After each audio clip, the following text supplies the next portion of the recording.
launch the fourth book of the series, Tijaran Tales. It's a space adventure for young adults, and obviously these are the first 3 books, and that's the launch for today.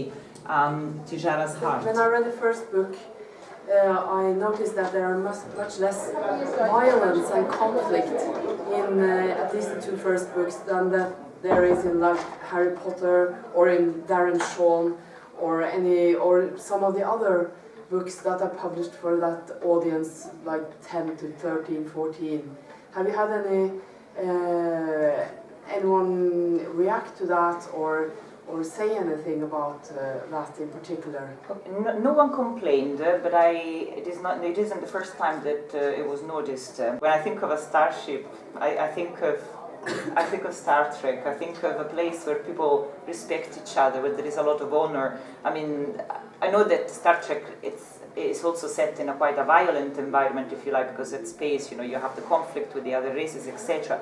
But I love to envision a society that is to come where people actually have a lot of respect for each other, and that's why, for example, even the kids as they're growing up in the relationship with their adult, they salute each other almost Japanese style. You know, like there is the sense of honor and tradition, and I like that very much. And you will have to have conflict, because otherwise, it becomes quite difficult. But that's the kind of world that I want to see coming. Because I have recommended it to parents who have children who don't like the violent way of the fantasy, especially maybe, and that they find these books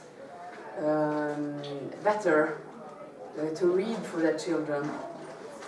So it's nice to have an alternative to all that. As I said, yes, I was pointed out. Thank you. No, thank you. I think there is a time and place for everything. I think as well. So thank you. That's very nice. But I am looking forward to the conflict rising now. Absolutely. Well, the boys have grown up, so lots of hormone steering as well. But we had a very interesting workshop this morning, and the theme was the first kiss. So the people that came to the workshop were writing their own scene of first kiss, and so it was very, very creative actually. There were a lot of very interesting things, and one of the things we said was that you really need to be mindful of the audience you're writing for, because the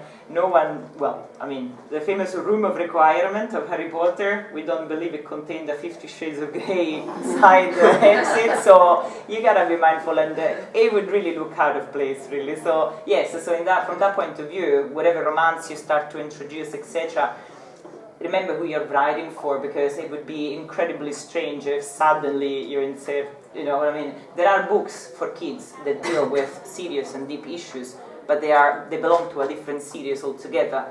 That doesn't do anybody any good to actually blend and mix,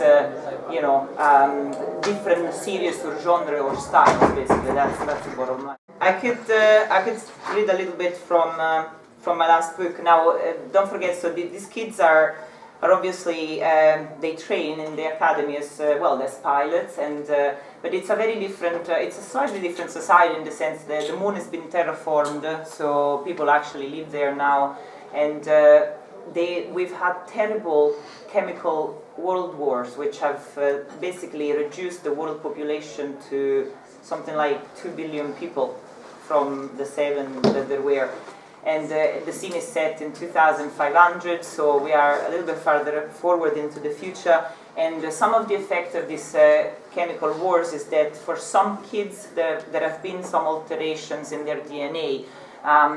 So obviously some of these kids have abilities and skills that allow them to manipulate matter with their mind. Anyway, at that point in time, where I just opened the book randomly, they were supposed to keep track of a portal in space, and one of these kids, he can't walk, and I purposely actually did not cure him. He's been a kid with disabilities, with physical disabilities, since the very first book. is a very clever technician, and he loves technology and all of these things. And his name is Faith Shanigan. The kids come from all over the world. He's quite obviously Irish, you can tell. So if you see that he actually says things like, the way he speaks is actually, written as such in the book as well. So they're not grammatical mistakes. I meant to do that. Okay. All right. So he's tampered with one of the spaceship to make it more, customizable, and of course that has created a massive trouble for the rest of the fleet. So here they're getting an absolute, how do you say, hiding, yeah, by their chief. So I'm extremely disappointed, and so is Professor Clavel, said Chris. Of all the times you could have chosen to disobey orders and pull one of your stunts, you really picked the wrong one. Explain yourself. Julius felt slightly miffed by this particular ticking off. Hadn't they just prevented an enemy ship from entering the portal to Earth? What was he on about? Sir, after the pulse attack, we were cut off from Moon Rising and Commander Fletcher. When we saw that the portal was going to be left defenseless, I gave the order to deactivate it, to prevent the nation's escape, and it worked. Cress was breathing deeply through his nostrils now. He made Julius think of a bull who was preparing to charge, which was most unlike the master of Tijara. Surely there was more to this than he was letting on. Let me tell you the story from our perspective, Mr. McCoy, said Cress. Toon 4 warns Commander Fletcher of a strange reading, which the officer pursues as per protocol. And that's okay, because he's trained for it. Then Toon 4 receives a direct order from the breach to pull back, which doesn't happen. And that's not okay, because you lack the training. Orders from superior officers must be followed. Julius could see that Cress was getting more worked up with every sentence, and he didn't like where this was going. If Mr. Shanigan here hadn't tampered with the Cougar's comlinks, you would have been able to hear us loud and clear, because, funnily enough, we have the technology to bypass the pulse attack. But you couldn't, because his system was fighting ours, he said, pointing at Faith. So, Fletcher couldn't tell you to get out of the way, but kept pushing their nation towards the portal, because we had a plan. An entire team was waiting for this dratted shuttle on the other side of the portal, ready to catch it. But it never arrived. And do you know why? Because you broke the damn thing. It will take us hours to fix the core engine, delaying the entire mission by half a day. The artifact would have been retrieved on the other side. End of story. Satisfied. Julius and Faith just stood there speechless, trying to digest Cress's words.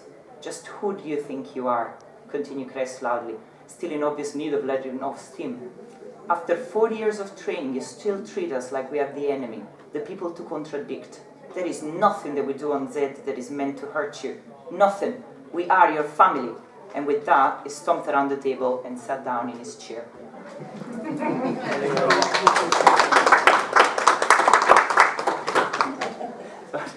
That was quite embarrassing.